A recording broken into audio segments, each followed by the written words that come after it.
7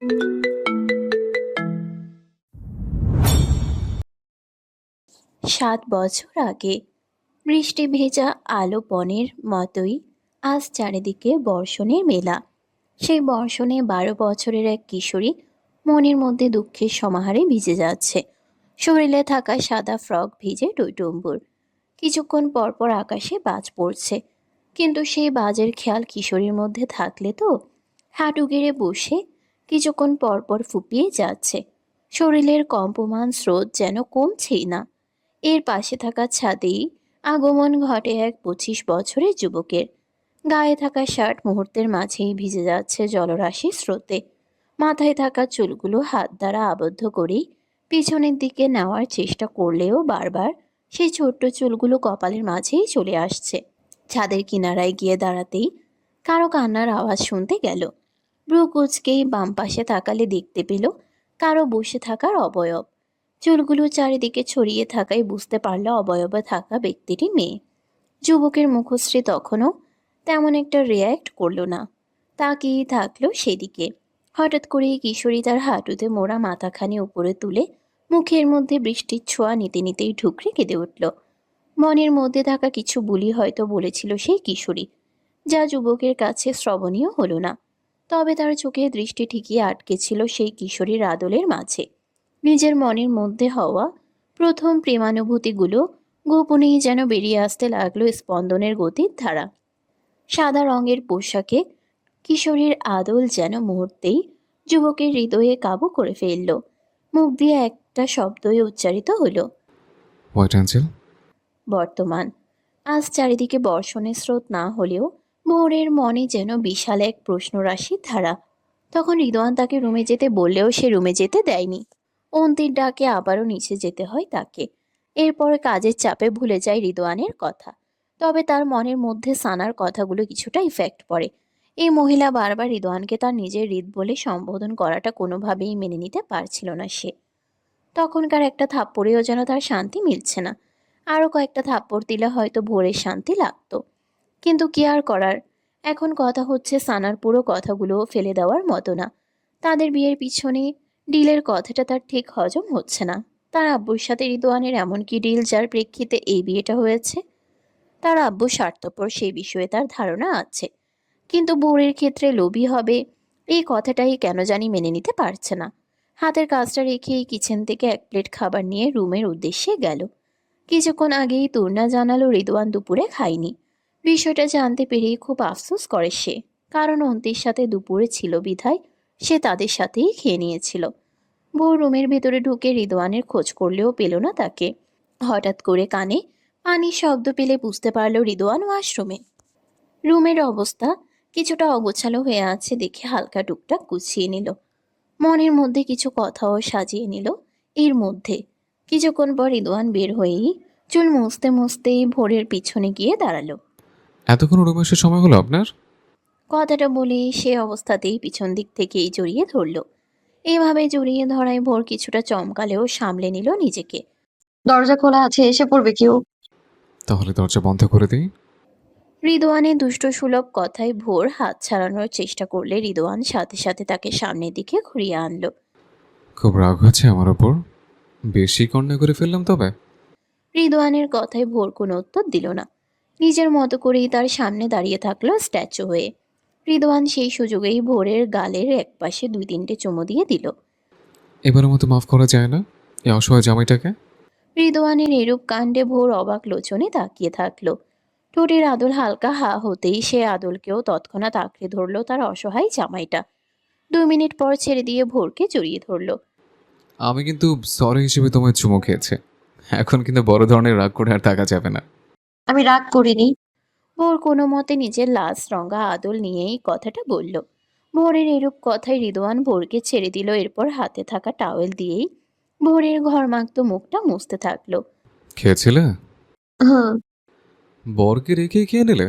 পেটে খাবারগুলো গেল কিভাবে? যেভাবে মুখ দিয়ে খেলে যায় সেভাবেই। তবে তো সেই মুখ দিয়ে খাবারগুলো বের করতে হয় হানি। আমি বিনা তোমার এরূপ খাওয়া মোটে উচিত হয় না যে জানেমান। ছি, কি সব কথাবার্তা বলেন আপনি? দিন দিন অসভ্যের সাথে খান্ডাসও হয়ে যাচ্ছেন। খান্ডাস আবার কি? আপনার মাথা। হোয়াট? রাখুন তো আপনার হোয়াইট হোয়াইট। আমার নিচে যেতে হবে। ভোরের কথা শুনে রিদওয়ান ভ্রুকুচকে ভোরকে আবারও নিজের সাথে মেশালো। আজ আর তোমার নিচে যাওয়া হবে না। জামাইকে 2 দিন উপসে রাখিয়েছ, এখন পেটের খিদে সরিয়ে দাও চলতে। লাগছে আমার, এভাবে গন্ডার মতো চেপে ধরেন কেন? ভোরের কথায় রিদওয়ান পাত্তা না দিয়েই ভোরকে বেডে বসিয়ে দিল। এরপর একটা মিনি টুল টেনে খাবারের প্লেট হাতে নিয়ে তার সামনে বসলো। খিদে পেয়েছে হানি, জলদি খাইয়ে দাও তো, নইলে পরে তোমাকে আদর করার জন্য শক্তি পাবো না। দিন দিন বেশি ঠোঁটকাটা হয়ে যাচ্ছেন আপনি। ঠোঁট কাটা না হলে তো হবে না, আমার তো তাড়াতাড়ি সন্টু মন্টুকে আনতে হবে। রিদওয়ানের এরূপ কথায় ভোর আর কথা বাড়ালো না। এই লোক যে তাকে বারবার এইসব কথা বলে লজ্জায় ফেলতে চায় সেটা ভালো করেই বুঝে। বসা থেকে উঠতে নিলে রিদওয়ান আবার তাকে আটকিয়ে জিজ্ঞেস করে কই যাচ্ছে সে। হাত না ধুয়ে খাইয়ে দেবো কি? আপনি চাইলে দিতে পারি। আমার সমস্যা নেই, দিতে পারো, তোমার হাতের ছোঁয়া হলেই হলো। আসলেই আপনি একটা পাগল। আমার হানির প্রতি যদি আমি পাগল হই, তাতে মন্দ কি? কথার মাঝেই ভোর হাত ধুয়ে আসলো। এরপর যত্ন সহকারেই রিদওয়ানকে খাইয়ে দিল। খাওয়ার মাঝে দুই একবার আঙ্গুলে কামড়ও দিল। ভোর তাতে চোখ গরম করে তাকালে রিদওয়ান নিজের 32 পাটি দাঁত দেখিয়েই খেতে থাকলো। খাওয়া দাওয়া শেষ হতেই ভোর রুম থেকে বেরোতে নিলেই রিদওয়ান কোমর জড়িয়ে বেডে ফেলে দিল তাকে। এরপর লাইট নিভিয়ে সেও ভোরের উপরে শুয়ে পড়ল। পেটের খিদে মেটালে, এখন মনের খিদের পালা। কি করছেনটা কি? দেখুন নিচে অনেক কাজ পড়ে আছে। বরের কাজের উপর আর কোনো কাজ থাকতে পারে না হানি, আপাতত বরের কাজ শুরু করো। কিন্তু আর বলতে পারল না। রিদওয়ান তার উত্তাল ঢেউয়ের আদলে ভোরকে নিজের প্রেম সাগরে ডুবিয়েই ছাড়ল। ধীরে ধীরে সেই ঢেউয়ে দুই যুগল বন্দি অন্য এক সুখময় দুনিয়ায় হারিয়ে গেল। বর্ষণের বাতাসের আদলি মিশতে থাকলো দুই কপত কপতির ভারী নিঃশ্বাসের ছোঁয়াগুলো। বড্ড বেশি বেপরোয়া আপনি রিদওয়ান। আমার হোয়াইট অ্যাঞ্জেলের প্রতি বেপরোয়া আমিটাকে সামলানোর জন্য তোমাকে ধন্যবাদ হানি। রিদওয়ানের মুখে প্রথমবার ভালোবাসার কথা শুনে ভোরের মুখে যন্ত্রণার মধ্যেও হাসি ফুটে উঠল। ঘরমাক্ত রিদওয়ানের গালে এক হাত দিয়ে একটু কাছে টেনে ফিসফিসিয়েই আমিও আমার এই বেপরোয়া আপনিটাকে ভীষণ ভাবেই ভালোবাসি। ভোরের মুখে এরূপ কথা শুনে রিদওয়ান অবাক চোখে তাকালো। হঠাৎ এরূপ হওয়ায় ভোর ভীষণ লজ্জা পেল। মুখ লুকানোর জন্য জায়গা খুঁজতে নিলে রিদওয়ান সাথে সাথে মুখের আদল হাত দ্বারা আটকে দিল। হোয়াইট অ্যাঞ্জেল, এটা কি বললে তুমি? আরেকবার বলবে কি? রিদওয়ানের নেশাশক্ত কথাতেই ভোর দুই হাত দিয়ে নিজের মুখ ঢেকে দিল। হোয়াইট অ্যাঞ্জেল, ভালোবাসি, আরেকবার। ভালোবাসি। ভোরের কথা শুনে মুহূর্তের মাঝেই ভোরের কাঁধে মুখ গুজে শুয়ে পড়ল। দুই হাত দিয়ে খুব শক্ত করেই ধরল ভোরকে। হঠাৎ করেই কাঁধে ভেজা কিছু অনুভব হতেই ভোর চমকালো। রিদওয়ানকে উঠাতে চাইলে আরো শক্ত করেই ধরল তাকে। আপনি কাঁদছেন? হুম। মিথ্যে কেন বলছেন?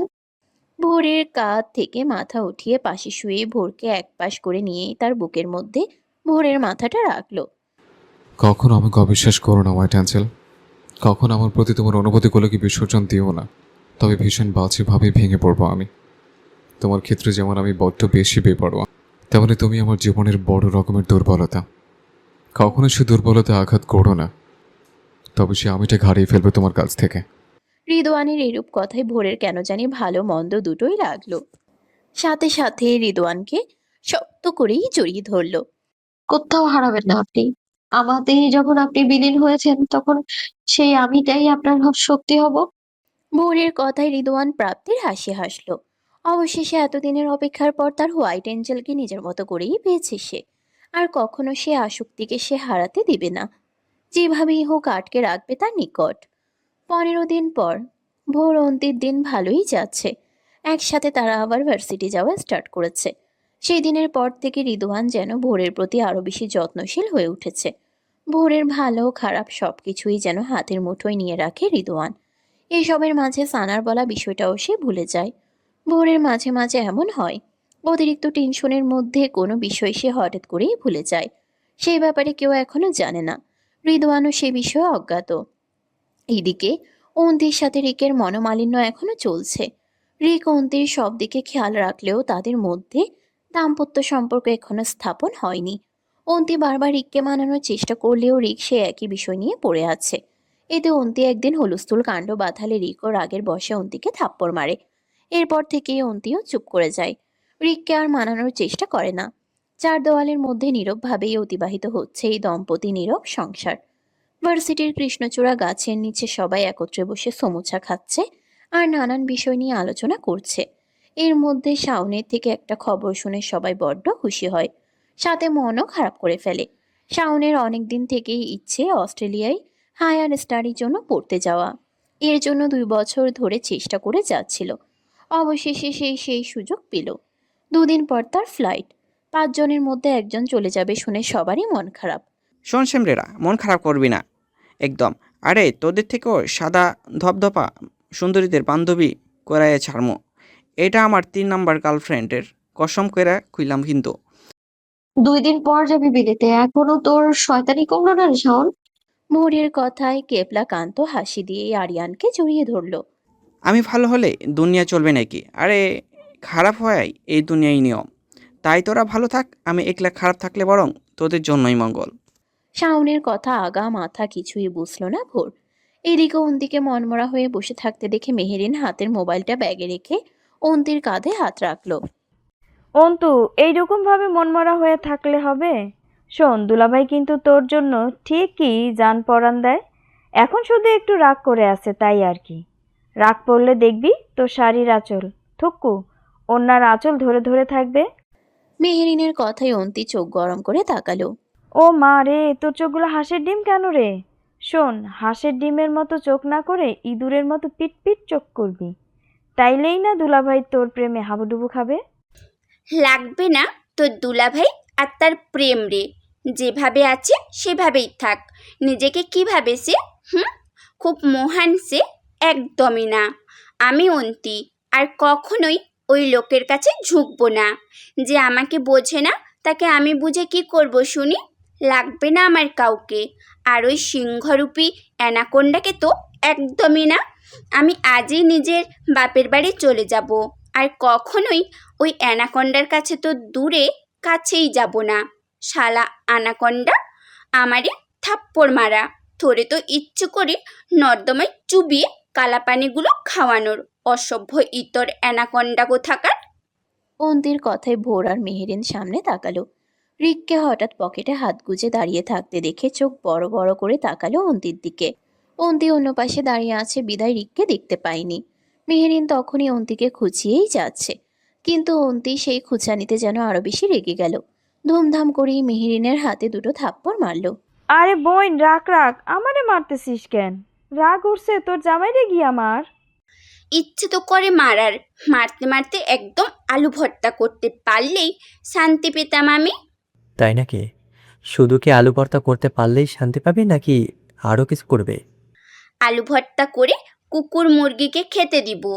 আর কি করবি বললি না তো? আর অন্তি আরো কিছু বলতে নিলেই কথা বন্ধ হয়ে গেল তার। চোখ বড় বড় করেই সামনের দিকে তাকালো। রিককে ব্রুকুচকে তার দিকে কটমট করতে দেখেই অন্তির গলার পানি শুকিয়ে এলো। রিককে ব্রুকুচকে তার দিকে কটমট করতে দেখেই অন্তির গলার পানি শুকিয়ে এলো। রিকের দাঁত কিরমির করে বলা কথাগুলো বলতে বলতেই অন্তি নিকট এগিয়ে এলো। রিককে এগোতে দেখে মেহেরিন তৎক্ষণাৎ অন্তির কাঁধ থেকে হাতটা সরিয়ে নিল। রিককে এভাবে এগিয়ে আসতে দেখেও অন্তি অন্য পাশে মুখ ঘুরিয়েই জায়গা থেকে উঠে পড়ল। এরপর কাঁধে ব্যাগ নিয়ে অন্যত্রে যেতে নিলে ভোর হাত ধরে জিজ্ঞেস করলো কই যাচ্ছে। উত্তরে অন্তি লাইব্রেরি যাচ্ছে বলে যেতে থাকলো। রিককে এভাবে ইগনোর করায় চোয়াল শক্ত করে ফেললো মুহূর্তেই। এই যে আমার দেবর মশাই, আমার একমাত্র বোন তুল্য জালকে এইভাবে কষ্ট দেওয়া ঠিক না, কিন্তু বেচারির আগে তোমার বিষয়ে এসব বলে ফেলেছে। ভোরের কথায় রিক নিজের রাগ সংবরণ করে ভাবির দিকে তাকালো। আপনি ড্রাইভারের সাথে যেতে পারবেন ভাবি? রিকের এরূপ কথায় ভোর মাথা নাড়িয়ে সম্মতি প্রদান করলো। আমরাও তাহলে উঠি রে। ওই আরিয়ান চল। আগে বোরকে গাড়িতে উঠিয়ে দেয়, এরপর যাই। আরিয়ানের কথায় সবাই ঘাড় নাড়িয়ে সম্মতি জানালো। সাবধানে যাবেন ভাবি। আর হ্যাঁ, আপনার একমাত্র বোনকে নিয়ে সন্ধ্যার পরেই ফিরবো। আম্মুকে টেনশন করতে বারণ করবেন। রিকের কথায় ভোর মুচকি হেসে আচ্ছা বলেই যেতে থাকলো। এরপর একে একে সবাই গেটের সামনে গিয়ে দাঁড়ালে ভোর উঠে পড়লো গাড়িতে। শাওন আর মেহেরিন বাইকে উঠল, আর আরিয়ান রিকশাতে উঠে পড়লে একে একে সব গাড়ি নিজেদের গন্তব্যে চলতে শুরু করলো। দাঁড়া অন্তি। রিকের ডাকে অন্তি দাঁড়ালো না, যেতে থাকলো নিজের মতো করেই লাইব্রেরিতে। পায়ের গতি যেন আরেকটু বাড়িয়ে দিল। রিকের ডাক অমান্য করতে দেখে জোয়াল শক্ত করে ফেলল। দুপধাপ পা ফেলে অন্তির কবজি ধরে তাকে আটকে দিল। হাত ছাড়ুন আমার। এটা ভার্সিটি, আপনার বেডরুম নয়, তাই নিজের আচরণ দিকে খেয়াল দিন রিক ভাই। আমি কোনো পরপুরুষ নই যে তোর হাত ছাড়ব। আর এটা ভার্সিটি হোক বা পাবলিক রোড, আমার অধিকার আছে তোকে ধরার। রিকের কথায় অন্তি বিরক্ত হয়েই তার দিকে তাকালো। ভীষণ অধিকারের কথা খেয়াল আসছে তাহলে, তবে সেটা বাইরে কেন প্রকাশ করছেন? চার দেওয়ালের মাঝে কেন নয় শুনি? বড্ড বেশি বুলি ফুটেছে তোর। এক থাপ্পড়ে গাল লাল করে ফেলবো। আর একবার যদি আমার মুখের উপর কথা বলিস। হ্যাঁ, সেটাই তো পারবেন। পুরুষ মানুষ বলে যা ইচ্ছে তাই করতে পারবেন। আর আমি মেয়ে মানুষ, প্রতিবাদ করলেই দোষ হয়ে যায়। আমাকে নামান। কি শুরু করেছেন এসব? সবাই দেখছে তো, দয়া করে আমাকে নামান। অন্তি কথাটা বলতে বলতেই চারিদিকে তাকিয়ে দেখলো আসলেই সবাই তাদের দিকে তাকিয়ে আছে কিনা। সবাইকে তাদের দিকে তাকিয়ে থাকতে দেখে অন্তি মাথা নিচু করে ফেলল। এদের মধ্যে আবার কেউ কেউ হাসছেও। অন্তি এরূপ ঘটনা দেখে ভীষণ লজ্জা পেল। লজ্জার কারণে হাত দিয়ে রিকের পিঠে এলোপাথারি থাপড়াতে থাকলো। কিন্তু এতে রিকের কোনো হেলদোল নেই। নিজের মতো করেই অন্তিকে কাঁধে নিয়ে যেতে থাকলো ভার্সিটির গেটের বাইরে। রাস্তার একপাশে রিকের কালো মার্সিডিজ দাঁড় করানো ছিল। ওইখানে গিয়ে অন্তিকে একদম গাড়ির সাইডে নামিয়ে দিয়েই দাঁড় করালো। পাগল হয়েছেন আপনি? এসব করে কি প্রমাণ করতে চাইছেন শুনি? অন্তির কথায় রিক সাথে সাথে অন্তির দুই আদলের হাতের কবজি ধরে গাড়ির সাথে চেপে ধরলো। হ্যাঁ, ওয়েসি পাগল। তোর কাজে আমাকে পাগল করিস স্যারে। কি ভাবিস নিজেকে? হ্যাঁ, ভাবিসটা কি? কাল রাত থেকে এক ফোঁটা পানিও মুখে পড়েনি কেন তোর? মরার শখ জেগেছে? হ্যাঁ বল, মরার শখ জেগেছে? রিকের কথায় অন্তি অবাক লোচনে তাকালো। রিককে গতকাল বাসায় আসতে না দেখে মধ্যরাত পর্যন্ত অপেক্ষা করে। অপেক্ষা করতে করতে কখন যে ঘুমিয়ে পড়ে সে নিজেও জানে না। এরপর সকাল হতেই রুমে চারিদিকে তাকিয়েও রিকের সন্ধান পায় না। হয়তো সারা রাত রুমেই আসেনি। মন খারাপ করে তাড়াতাড়ি সে তৈরি হয়েই ভার্সিটি চলে আসে ভোরের সাথে। গতকাল রাত থেকে নিজের উপর রাগ করে আর খায়নি। কি হলো, চুপ করে আছিস কেন? আপনাকে কৈফিয়ত দিতে বাধ্য নই আমি। আর অসভ্যের মতো রাস্তায় দাঁড়িয়ে সিন ক্রিয়েট করবেন না। গাড়িতে উঠে কথা বললে বলুন, নইলে আমাকে ছেড়ে দিন। বাসায় যাব আমি। অন্তির তেরা জবাবে রিকের মস্তিষ্ক যেন আবারও লাভায় ফেটে পড়ল। অন্তির বাম হাতের কবজি ছেড়ে দিয়ে গাড়ির ডোর খুলল। এরপর অন্তিকে জোর করেই গাড়িতে বসিয়ে সিট বেল্ট বেঁধে দরজা অফ করে দিল। রিক দরজা অফ করেই অন্য পাশে গিয়ে সিটে বসিয়ে গাড়ি স্টার্ট করলো সাথে সাথে। আমি আপনার সাথে যাব না, গাড়ি থামান। অন্তির কথা রিকের কানে ঢুকলো না। সে নিজের মতো করেই হাই স্পিড দিয়েই গাড়ি চালাতে থাকলো। এভাবে হঠাৎ দুই স্পিড দেখে অন্তির কলিজার পানি শুকিয়ে যাওয়ার জোগাড়। রিক ভাই, আমার কিন্তু ভয় করছে। গাড়ির স্পিড কমান প্লিজ। তোর সাহস বেড়েছে রন্তি। সাহসী মেয়েতে ভয় পেতে নেই। আর যদি পাসও তবে সেটা তোর শাস্তি, আমার উপর গলা উঁচু করে কথা বলার জন্য। কথাগুলো বলে রিক নিজের গন্তব্যে যেতে থাকলো। আর এইদিকে অন্তি চোখ মুখ খিচেই সিটের সাথে কুজো হয়ে বসে থাকলো। চলন্ত গাড়ি হঠাৎ করেই থেমে গেল ট্রাফিক জ্যামের মধ্যেই। আজ রোদ ভালো পড়ছে বিধায় গরমটাও বেশি। ভোর ড্রাইভারকে বলল এসি অফ করে দিতে। এসি অফ করতেই ডোরের জানালা খুলে দিতেই বাইরের হালকা বাতাস গায়ে লাগলো। চারদিকে গাড়ির আওয়াজে অতিষ্ঠ সবাই। ভোরের মাঝেই মোবাইল নিয়ে রিদওয়ানকে ফোন করলো। দুইবার রিং হতেই ফোন রিসিভ করলো। দুপুরে বাসায় আসবেন? কেন হানি? না, এমনিতেই। আপাতত মিটিং আছে হানি, আজ পসিবল না। একদম রাতে এসে একসাথে ডিনার করব, ঠিক আছে? আচ্ছা। কথাটা বলার সাথে সাথেই রিদওয়ান ফোন কেটে দিল। এতে ভোরের মনটা একটু খারাপ হলেও নিজেকে সামলে নিল। রিদওয়ান যেহেতু ব্যস্ততায় থাকে তাই এইসব জিনিস নর্মাল। এখন যদি সে অবুঝের মতো বায়না করে তবে তো রিদওয়ানের কাজে ব্যাঘাত ঘটতে পারে। কিছুক্ষণের মাঝেই আবারও গাড়ি চলতে শুরু করে। এর মাঝেই ভোরের চোখ যায় এক রেস্টুরেন্টের সামনে। ভীষণ পরিচিত কাউকে দেখেই ড্রাইভারকে সাথে সাথে গাড়ি থামাতে বলল। গাড়ির কাছের জানালা খোলা ছিল বিধায় স্পষ্ট দেখতে পারল রিদওয়ান আর সানাকে। এইভাবে রাস্তার মধ্যে রিদওয়ান হাতের মধ্যে সানার হাত ধরা অবস্থায় দেখে চক্ষু যুগল রাগান্বিত হয়ে উঠল। দৃশ্যটা দেখে তৎক্ষণাৎ গাড়ি থেকে নেমে পড়ল ভোর। সামনে যেতে থাকলেই দুজনকে রেস্টুরেন্টের ভেতরে যেতে দেখল। ভোর নিজেও তাদের পিছু পিছু গেল। ভেতরে ঢুকেই তাদের একজনকেও দেখল না। তাই আশেপাশে খুঁজতে লাগলে কর্নারের এক জায়গায় দেখতে পারলো তাদের। তাদের সাথে আরো দুজন লোককে দেখতে পেল। সবাইকে সিরিয়াস মোডে দেখে বুঝতে পারলো রিদওয়ান কোনো বিজনেসের মিটিংয়ে আছে। ম্যাম, আপনার কি কিছু লাগবে? হঠাৎ করে কারো কথা বলা শব্দে চমকে গেল ভোর। নিজের অবস্থান বুঝতে পারে তাড়াতাড়ি করেই ওয়েটারকে বলল তার জন্য একটা চিকেন বার্গার আর একটা নর্মাল কফি দিতে। এরপর ওয়েটার তার বসার আসন দেখিয়ে দিলে ভোর তৎক্ষণাৎ নাকচ করে সেই টেবিলে বসবে না বলে। এরপর নিজেই নির্ধারণ করে টেবিলের আসন, যে টেবিলটা রিদওয়ানদের বিপরীতে আছে। রিদওয়ানরা যেহেতু অনেকজন একসাথে আছে তাই তাদের টেবিলটা প্রাইভেট এরিয়ার মধ্যে পর্দা দিয়ে ঘিরে দেওয়া, যার জন্য বাইরে থেকে ভেতরে তেমন কিছু দৃশ্যমান নয়। ভোর যখন ভেতরে ওদের দেখতে পায় তখন এক পাশের পর্দা খোলা ছিল, যা এখন ঘিরে রাখা। ভোর একদম এক পাশে করে বসলো যাতে ভেতরের কথোপকথন সব শুনতে পায়। এরূপ কাজ করতে তার দ্বিধাবোধ হচ্ছে, কিন্তু এখানে সানার কি কাজ আর রিদওয়ানের ওইভাবে হাতই বা কেন ধরেছিল সে বিষয়েই জানার কুতূহল জাগলো তার মনে। তাদের আলোচনার মধ্যেই শুনতে পেল ইংরেজি ভাষায় কিছু কথা। মিস্টার রেদওয়ান, আপনার মিসেস তো বেশি ট্যালেন্ট, ওনার জন্যই আজ তবে আমাদের ডিলটা কনফার্ম হলো। বেশ ভাগ্য করে পেয়েছেন আপনার মিসকে। তবে যা বলবেন, আপনাদের যদি বেশ মানিয়েছে, দেখে মনে হচ্ছে মেড ফর ইস আদার।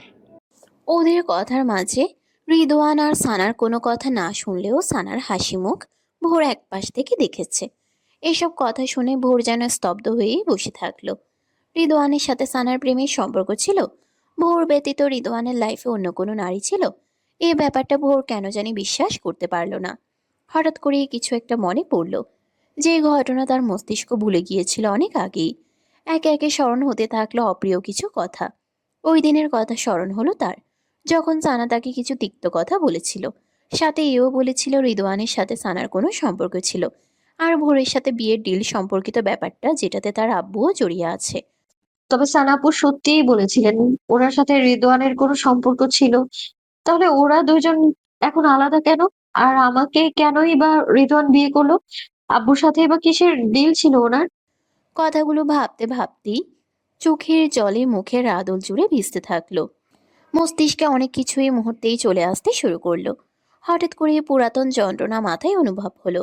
সেই সাথে স্মৃতিচারণ হতে থাকলো রিদওয়ানের সাথে হওয়া সুন্দর মুহূর্তগুলো। কখন সব মিথ্যা মনে হচ্ছে তো কখনো সব সত্যি। সত্যি মিথ্যার বেড়াজালে প্রচণ্ড জল তেষ্টা পেল তার। টেবিলে থাকা জলটা খেয়ে ব্যাগ থেকে টাকা বের করে টেবিলে রেখেই উঠে পড়ল সে। এরপর তাড়াতাড়ি করেই বেরিয়ে গেল রেস্টুরেন্ট থেকে। রাস্তার একপাশে থাকা গাড়িতে উঠেই ড্রাইভারকে বলল গাড়ি স্টার্ট করতে। এদিকে রিদওয়ানের কানে ব্লুটুথ কানেক্ট করে আসাফের থেকে কিছু ইনফরমেশন কালেক্ট করতে থাকলো, যার জন্য এতক্ষণ ধরে আলোচনাগুলো শুনতে পায়নি সে। তবে লাস্ট কথাগুলো শুনেই কফির কাপ নিয়ে চুমুক বসালো। মিস্টার হ্যালেন, আপনার কথা ঠিক বুঝলাম না। এখানে মেড ফর ইচ আদার বলতে কাদেরকে বোঝালেন? আপনি আর আপনার মিসকে বুঝলাম, মিস্টার শিকদার। রিদওয়ানের আর বুঝতে বাকি নেই মিস্টার হ্যালেন কি বোঝাতে চাচ্ছেন। মুখে থাকা গম্ভীর অবয়ব মুহূর্তেই বাঁকা হাসিতে পরিণত হলো। আমার পছন্দ এতটা অধপতন হয়নি যে মিস সানা, সরি, মিস ডিভোর্সি সানার সাথে আমাকে জড়িয়ে ফেলবেন। রিদওয়ানের এরূপ কথায় সানা দাঁত খিচে তার দিকে তাকালো। এর মধ্যেই মিস্টার হ্যালেন অবাক লোচনে তাকালো। আপনার কথা ঠিক বুঝলাম না, উনি আপনার মিসেস নন বলছেন? না, আমার অর্ধেকের নাম মিসেস ভোর শিকদার। তাহলে আপনাদের রিলেশন সম্পর্ক যে শুনলাম। আমার পার্সোনাল লাইফ সম্পর্কে জানার একটু বেশি কৌতূহল দেখা যাচ্ছে মিস্টার হ্যালেন। এটা কি আপনার কৌতূহল নাকি কারোর সঙ্গে যুক্ততায় কথাগুলো আওড়াচ্ছেন? রিদওয়ানের এরূপ বাক্যে মিস্টার হ্যালেন ঢুক গিলে সানার দিকে তাকালো। সানা ব্যাপারটা বুঝতে পেরে মুহূর্তের মাঝেই পরিস্থিতি নিয়ন্ত্রণে আনার চেষ্টা করতে থাকলো। আমরা এসব বিষয়ে কথা না বললেই হয়। আপাতত আমাদের ডিলের ব্যাপারে এগুলে। এই ডিল আর কার্যকর হবে না মিস সানা, এটা এখানে ক্লোজ করুন। হঠাৎ রিদওয়ানের বাক্যে সবাই অবাক হয়ে তাকালো। মিস্টার হ্যালেনের পাশে থাকা বিদেশি ক্লায়েন্ট মিস্টার ক্ল্যাফো ডিল ক্যান্সেল করার কারণ জিজ্ঞাসা করলো। আমি আমার অর্ধেকেরকে প্রচণ্ড ভালোবাসি, সাথে তার রেসপেক্টও করি, তাই তার কথা ভেবে আমি এই ডিল ক্যান্সেল করলাম। আপনার কথা ঠিক বুঝলাম না, এখানে আপনার অর্ধাঙ্গিনীর কথা কেন আসলো? কারণটা খুব সিম্পল। কিছুক্ষণ আগে বললেন মিস সানার জন্য আপনার এই ডিলটা করতে রাজি হয়েছেন। আর যদি মিস সানা না থাকতো তবে আপনারা এই ডিলটা করতে রাজি হতেন না। Am I right? আপনি ভুল ভাবছেন। মিস্টার ক্ল্যাফোর কথায় টেবিলে জোরে বাড়ি মেরেই উঠে পড়ল। আমি এখানে রাগ দেখাতে চাইছি না মিস্টার ক্লেফো। আপনি আমার সম্মানীয় অতিথি। আপনাকে রেসপেক্ট করে বিধায় কথা বাড়াচ্ছি না। ভবিষ্যতে কখনো যদি আমাকে যোগ্য মনে হয় আপনার সাথে কাজ করার, তবে অবশ্যই আপনার সাথে আমি কাজ করব। কিন্তু অন্য কোনো নারীর সহায়তায় কাজ করতে রাজি নই আমি। আশা করি বুঝতে পেরেছেন আমি কি বোঝাতে চেয়েছি। রিদ, এসব তুমি কি বলছো? দেখো, এই ডিলটা না করলে বিজনেসের অনেক বড় ক্ষতি হয়ে যাবে। অলরেডি অর্ধেক প্রোডাক্ট ডেলিভারি চলে এসেছে। আমাকে না বলে আপনি যদি প্রোডাক্ট আনেন তবে সেই দায়ভার আমার নয়। তুমিও কিন্তু। আপনি আমার কাছের কেউ নন যে তুমি করে সম্বোধন করবেন। আপনার থেকে বয়সে যথেষ্ট বড় আমি, তাই রেসপেক্ট দিয়ে কথা বলবেন। And one more thing, I am not Rid, I am Ridwan Sikder. So call me on my real name, otherwise don't call me any other short name. রিদওয়ানের এরূপ বাক্যে সানা রাগান্বিত চাহনি নিক্ষেপ করলো। এমনিতেই তার মাথায় আকাশ ভেঙে পড়েছে। এতগুলো টাকার লস সে কিভাবে ভরপাই করবে? নিজের বিজনেসের যা হাল, এতে তো তাকে পথে বসতে হবে। এইদিকে তার আব্বুও তাকে কোনো রকমের হেল্প করবে বলে মনে হয় না। সব কিছু মিলিয়ে কেমন জানি দিশেহারা মনে হচ্ছে নিজেকে। তাই নিজেকে সামলে কোনো রকম রিদওয়ানকে বোঝানোর চেষ্টা করলো যাতে ডিলটা ক্যান্সেল না করে। কিন্তু রিদওয়ান তো রিদওয়ানই, নিজের কথার ভারসাম্য বজায় রেখেই বেরিয়ে পড়ল সে। এদিকে মিস্টার হ্যালেন আর মিস্টার ক্লেফো সানার উপর ভীষণ বিরক্ত। মিস্টার হ্যালেন সানাকে বলল তাদের মালের ক্ষতিপূরণটা দেওয়ার জন্য। এই নিয়ে তাদের মধ্যে কিছুক্ষণ কথা কাটাকাটি হলো। বিষয়টা সানার হাতের বাইরে চলে গেল। দুইজনই অসন্তুষ্ট মেজাজেই বেরিয়ে পড়ল। এইদিকে সানা নিজের মেজাজ মুহূর্তেই হারালো। টেবিলে থাকা কাচের গ্লাস নিয়ে চিৎকার করেই ফ্লোরে আছাড় মারল। অপমান! ওদের সামনে আমাকে অপমান করলে রিদওয়ান শিকদার। আমি সব কিছু টলারেট করতে পারলেও নিজের অপমান কখনোই টলারেট করব না। এই জন্য তোমাকে পস্তাতে হবে রিদওয়ান, ভীষণ বাজেভাবে পস্তাতে হবে। রাত্রি প্রায় 10টা। বউ নিজের পড়া কমপ্লিট করার জন্য চেয়ারে বসে আছে। কলম নিয়ে কিছুক্ষণ অঙ্ক নিয়ে ঘাটাঘাটি করলেও একটা অঙ্ক মেলাতে পারল না। আর না তো সেই দিকে ঠিকভাবে মনোযোগ দিতে পারল। মন যদি অন্য দিশায় পড়ে থাকে তবে কি আর পড়াশোনা হয়? হয় না তো। নিজের মনের সাথে যুদ্ধ করেই কলমটা ছুঁড়ে মারল টেবিলের অন্যত্রে। এরপর চেয়ার থেকে উঠেই ঘড়ির দিকে তাকালো। সময় প্রায় 10:30। এখনও রিদওয়ানকে আসতে না দেখে নাক ফুলালো। মিনি ট্যারেসে এসে পায়চারি করতে থাকলো নিজের মতো করেই। মাথায় দেওয়া ওড়না আপাতত কাঁধের একপাশে দিয়ে রেখেছে, চুলগুলো খোপা করা। মনের মধ্যে যেসব প্রশ্নেরা বাসা বেঁধেছে সেসব যেন বেড়াজালের মতোই তাকে আষ্টেপৃষ্টে নিয়েছে। পায়চারি করতে করতেই হঠাৎ করে কারো বুকে শক্তপোক্ত ধাক্কা খেলো। এতে নিজের মধ্যে থাকা প্রশ্নের সমাহারও ভাঙল। বিরক্তিতে উচ্চারণ করে উপরে তাকাতেই রিদওয়ানের ক্লান্ত মুখশ্রী দেখতে পেল। গায়ের কোটটি হাতে নেওয়া, যার জন্য গ্রে কালার শার্টের উপরে দুটো বোতাম খোলা বিধায় বুকের কিছু অংশ দৃশ্যমান হয়ে আছে। ভোর মোহনীয় দৃষ্টিতে এসব দেখেই শুকনো ঢোক গিলল। একে একে পেত্তির মতো পাচারি করছিলে কেন হানি? তুড়ি বাজিয়ে রিদওয়ান প্রশ্ন করল। এইরূপ প্রশ্নে ভোর নিচের ঘর থেকে বের হয়েই রিদওয়ানের দিকে ভ্রুকুচকে তাকালো। আমি কি পেতনির মতো দেখতে? ভোরের কথায় রিদওয়ান ঠোঁটকে হালকা বাঁকা করে ভোরের উপর থেকে নিচ পর্যন্ত পরখ করলো। বলা দুষ্কর, তার তো এক কাঠি উপরও লাগছে। কি বললেন আপনি? ভোরের রাগান্বিত কথা শুনে রিদওয়ান তৎক্ষণাৎ ভোরকে কোমর জড়িয়ে কাছে টানলো। তুমি হচ্ছ আমার পার্সোনাল পেতনি, এখন রাগ করো না তো, খেতে পেয়েছে প্রচণ্ড। রিদওয়ানের কথায় ভোর আর কিছু বলল না। ওর থেকে নিজেকে ছাড়িয়ে নিয়ে রুমে গেল। এরপর রিদওয়ানের জন্য রাতের পোশাক বের করে বেডের কাছে রেখেই বেরিয়ে পড়ল। রিদওয়ান সবকিছুই সঠিকভাবে পরখ করলো। আজ ভোরকে অন্যরকম দেখালো, তবে বেশি একটা ভাবলো না। রোজকার মতোই জামা কাপড় নিয়ে ওয়াশরুমে ঢুকে পড়ল। আধ ঘন্টা পর গোসল সেরেই বের হলো। মাথার চুলগুলো মুছে দেওয়ার জন্য ভোরকে খুঁজতে লাগলো। পেয়েও গেল সোফার কাছে। মাথা নিচু করে গালে হাত দিয়ে কোনো ভাবনায় মগ্ন হয়ে আছে। এর মধ্যেই রিদওয়ান সে অবস্থাতেই ভোরের কোমর জড়িয়ে ধরে একদম নিজের কোলে বসিয়ে দিল। হাতে গুজে দিল টাওয়েল। আমার দিকে না থেকে অন্যত্র চিন্তা কেন তোমার? আজ আমাকে চোখে পড়ছে না হানি? কথাটা বলতে বলতেই ভোরের হাতে টাওয়াল ধরিয়ে দিয়ে মাথা ঝুঁকালো। ভোর কোনো উত্তর করল না। প্রতিদিনের মতো করেই রিদওয়ানের ভেজা চুলগুলো সযত্নে মুছে দিল এরপর রিদওয়ানের কোল থেকে উঠে গিয়ে খাবারের প্লেট সামনে রেখে ভাত মাখাতে থাকলো। মুখের সামনে ভাতের লোকমা ধরে রিদওয়ানের দিকে তাকালো। রিদওয়ান সাথে সাথে হাঁ করে বিনা শব্দে খেতে থাকলো। আজকাল বড্ড বাজে স্বভাব হয়েছে তার।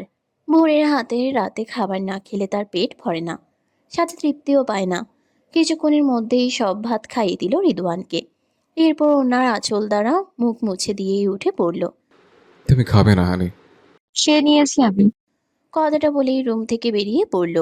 রিদওয়ানের মোবাইলে কল আসায় ভোরের দিকে খেয়াল দিতে পারল না। ব্যস্ত হয়ে পড়ল নিজের কাছে।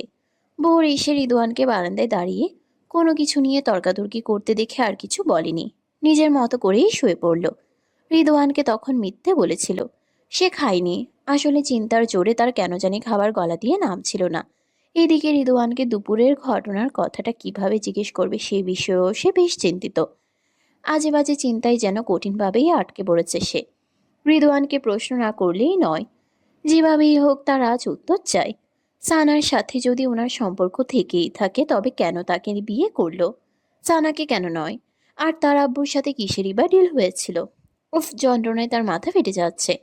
শোয়া থেকে উঠে পড়ে রিদওয়ানকে দেখলো কথা বলা শেষ হয়েছে কিনা। না, এখনো শেষ হয়নি। কারোর সাথে বদমেজাজি হয়েই কথা বলছে। 5 মিনিট পর রিদওয়ান রুমে আসলো। এরপর আশেপাশে কিছু খোঁজাখুঁজি করতে থাকলো। ভোর নিজেও নিজের চিন্তিত মন কোনো রকম সামলে রিদওয়ানের কার্যকলাপ দেখতে লাগলো। কি করছেন? একটা লাইল ফাইল ছিল টেবিলে। রিদওয়ানের কথায় ভোর তৎক্ষণাৎ বেড থেকে নেমে ড্রেসিং টেবিলের ড্রয়ার খুলেই মোটা লাইল ফাইলটি নিল।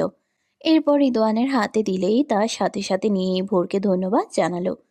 সোফায় বসে রিদওয়ান ফাইল নিয়ে ব্যস্ত হয়ে পড়ল।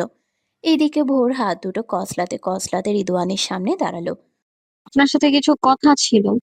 ভোরের কথায় রিদওয়ান কাজের মধ্যে থেকেই ভোরকে অনুমতি দিল।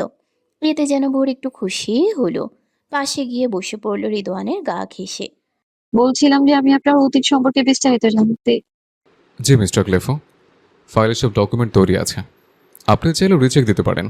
হ্যাঁ, সব ঠিক থাকলে সামনের মাসেই সব কনফার্ম হবে। আচ্ছা ঠিক আছে, আমি আপনাকে জানাচ্ছি। রিদওয়ানের এরূপ কথায় নিজের বলা থামিয়ে রিদওয়ানের কানের দিকে তাকালো, যেখানে আগে থেকেই ব্লুটুথ লাগানো আছে। তার মানে ভোরের বলা কথা রিদওয়ান শুনতে পায়নি। নিজের উৎসাহিত মন মুহূর্তেই ভারাক্রান্ত হয়ে উঠল। উঠে পড়ল সে সেখান থেকে। এরপর বেডে গিয়ে আবারও শুয়ে পড়ল। নিজের ভাবনার মধ্যে থাকতে থাকতেই ঘুমিয়ে পড়ল ভোর।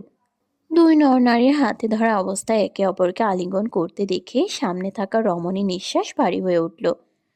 নিজের চোখের আদল থেকে ভাসমান ভাবেই বর্ষণ হতে থাকলো অবিলম্বে। নিজের প্রিয় পুরুষটি লেপ্টে আছে অন্য এক নারীর বুকের মাঝে।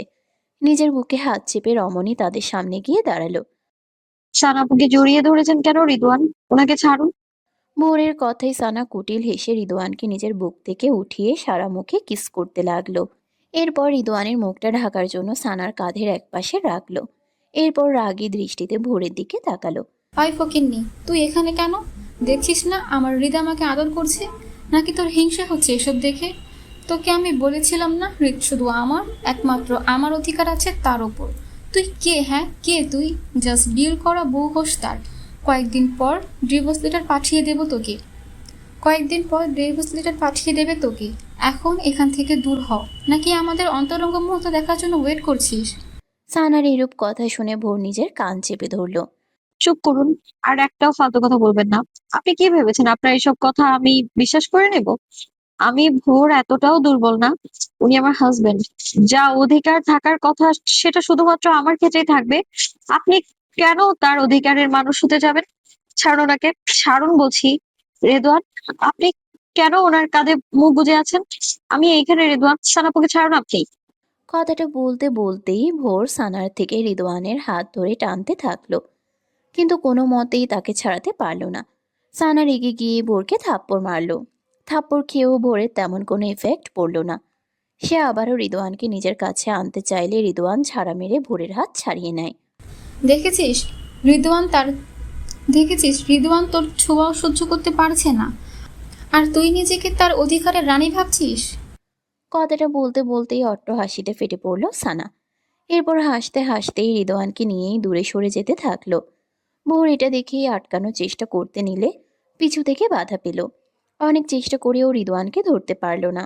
চিৎকার করতে করতেই রিদওয়ানকে ডাকতে থাকলো, কিন্তু রিদওয়ান শুনল না।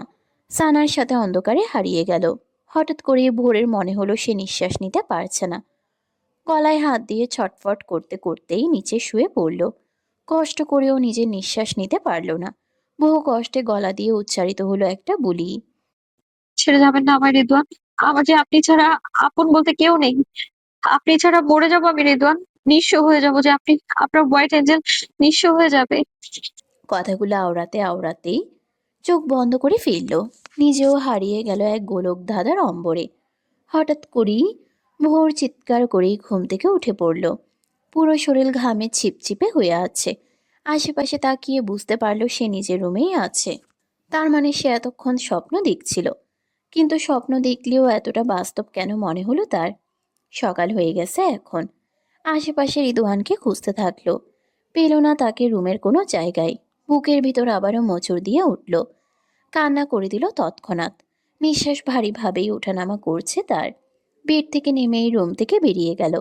পুরো বাড়ি নীরব বিধায় কেউ ভোরের নাজেহাল অবস্থা দেখতে পেল না। সব জায়গায় রিদওয়ানকে খুঁজতে খুঁজতে হাঁপিয়ে উঠল সে। তার রিদওয়ান কই গেল? সকাল সকাল তো তার পাশেই তাকে জড়িয়ে ধরে শুয়ে থাকে। তাহলে আজ কেন পেল না তাকে? ঘড়ির দিকে তাকিয়ে বুঝতে পারল রিদওয়ানের তো এখনো অফিসে যাওয়ার সময় হয়নি। তাহলে এত সকাল সকাল কই গেল? তবে কি তার স্বপ্নের কথা সত্যি? মস্তিষ্ক এত চাপ নিতে পারল না। হঠাৎ করে সামনের সবকিছু ঝাপসা দেখল। চোখের দৃষ্টি ঘোলাটে হতেই মাথা চেপে ধরল সে। অসহ্য যন্ত্রণায় হালকা চিৎকার করে উঠল। মাথা ধরেই বসে পড়ল সে। প্রচণ্ড পানি তৃষ্ণায় গলা শুকিয়ে গেল তার। ভারী নিঃশ্বাস নিতে নিতেই মাথা ঘুরিয়ে ফ্লোরে পড়ে গেল। মুখ দিয়ে হঠাৎ করেই সাদা ফেনা বের হতে থাকলো। বুক ওঠানামা করতে করতেই শব্দ তরঙ্গ থেমে গেল। নিস্তব্ধ হলো চারিপাশ। গতকাল দুপুর থেকেই রিদওয়ান খুবই ব্যস্ত সময় পার করছে। রাতে যেন সেই কাজ হঠাৎ করেই বেড়ে গেল। পরের মাসে যেহেতু নতুন প্রজেক্ট শুরু করতে যাচ্ছে মিস্টার ক্লোফোর সাথে, সেহেতু কাজের পরিমাপটা একটু বেশি। গতকাল হওয়া ঘটনায় মিস্টার ক্লোফো খুবই সন্তুষ্ট হয় রিদওয়ানের প্রতি। নিজের স্ত্রীর প্রতি সম্মান করতে দেখে নিজেরও ভালো লাগে। মিস্টার ক্লোফোর ওয়াইফ গত হয়েছেন আজ প্রায় 4 বছর। প্রচণ্ড ভালোবাসেন তিনি তার স্ত্রীকে। তাই তো নিজের পুরো কোম্পানি নিজের স্ত্রীর নামে উৎসর্গ করা। তিনি জানেন তার স্ত্রী তার সাথে নেই, কিন্তু যখন তিনি নিজের কোম্পানি চালনা করেন তখন মনে হয় তার স্ত্রী তার সাথেই কাজ করছে। তার স্ত্রী খুবই ভালো মানের ও ভালো চরিত্রের মানুষ ছিলেন। সবাইকে খুব সম্মান করতেন। তাই তো মিস্টার ক্লোফো নিষ্ঠার সাথেই নিজের ব্যবসা সামলায়, যেখানে নেই কোনো ছল চাতুরি, নেই কোনো লোভ লালসা। সানার সাথে ওই রকম ডিল ক্যান্সেল করলেও রিদওয়ানের সাথে অন্য একটি প্রজেক্ট নিয়ে কাজ করতে আগ্রহী প্রকাশ করেন। যেহেতু মিস্টার ক্লোফো পুরাতন ক্লায়েন্ট, তাই আর দ্বিমত করল না রিদওয়ান। সেই নিয়েই তার এত ব্যস্ততা। সকাল 7টার দিকেই ভোরকে ঘুমে রেখে বেরিয়ে পড়ে মিস্টার ক্লোফোর হোটেলের উদ্দেশ্যে। তার সাথে টানা 3 ঘন্টা কাজ করলো। মিটিং শেষ হতেই মিস্টার ক্লোফোর সাথে হাত মিলিয়ে উঠে পড়ল। তাদের এই মিটিংয়ের ব্যাপারে কারো জানা নেই। খুবই সিক্রেট মিটিং বলা যায়। নিজের কাজ শেষ হতেই বেরিয়ে পড়ল হোটেল থেকে। এরপর নিচে নেমে গাড়িতে উঠে পড়ল। গাড়ির ইঞ্জিন স্টার্ট দিয়েই হুইল ঘোরাতে ঘোরাতেই গাড়ির সামনে থেকে মোবাইলটা নিল।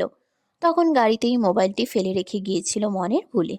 নিজস্ব ভাবনা রেখেই সামনের দিকে তাকাতে তাকাতে ফোন অন করলো। হঠাৎ করে কল লিস্টে 132টা কল ভেসে উঠতে দেখল। এতগুলো কল দেখে ভ্রু কুচকাল। লিস্টে গিয়ে ভাসমান হলো রিক, আয়ান, অন্তি, আফসানা, তৌসিফ, তুর্নার কল। হঠাৎ সবার এত কল দেখে চিন্তিত হলো। এর মধ্যেই আবারও মোবাইলে কল আসলো। এবার রিক কল করেছে। রিদওয়ান সাথে সাথেই কল রিসিভ করলো। কানে লাগাতেই শোনা গেল রিকের কথাগুলো। ভাই কই তুমি? কখন থেকে ফোন করে যাচ্ছি। কি হয়েছে? আমি মিটিংয়ে ছিলাম আর মোবাইল গাড়িতে ফেলে গিয়েছিলাম। তোমার অফিসেও ফোন করেছিলাম, কিন্তু তোমাকে সেখানে পাইনি। কি হয়েছে সেটা বল আগে। রিদওয়ানের কথায় রিক নিজের নজর সরিয়ে হসপিটালের করিডোরে বসে থাকা সবার দিকে তাকালো। এরপর পাশে থাকা কেবিনের দিকে তাকালো, যেখানে শায়িত আছে রিদওয়ানের ব্যক্তিগত রমণী। আপাতত স্যালাইন চলছে, কিন্তু সকালে অবস্থার কথা শুনলে রিদওয়ান ঠিক কি রিয়্যাক্ট করবে উপরওয়ালা জানে। কেউ জানুক আর না জানুক, রিক জানে রিদওয়ান ভোরের প্রতি ঠিক কতটা দুর্বল। ভাই আসলে রিকের গলায় কথাগুলো বিচ্ছে।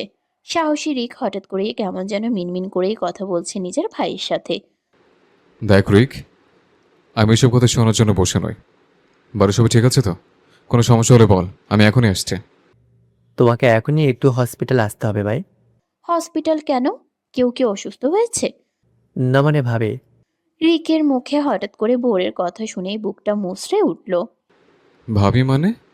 বাবিকে হসপিটালে অ্যাডমিট করিয়েছে। তুমি প্লিজ তাড়াতাড়ি এসো। কথাটা বলেই রিক ফোন কেটে দিল। এরপর টাইপ করে হসপিটালের লোকেশন সেন্ড করে দিল। রিদওয়ান তখনও কানে ফোন ধরা। সে ঠিক কী শুনল তার মস্তিষ্কে সেট আপ করলো। বিষয়টা বুঝতেই বুকের স্পন্দনের গতির রেখা হঠাৎ করেই বেড়ে গেল। তাড়াতাড়ি করেই হাই স্পিড দিয়ে গাড়ি স্টার্ট করলো। যত দ্রুত সম্ভব তাকে হসপিটালে পৌঁছতে হবে, তার হোয়াইট অ্যাঞ্জেলের কাছে পৌঁছাতে হবে।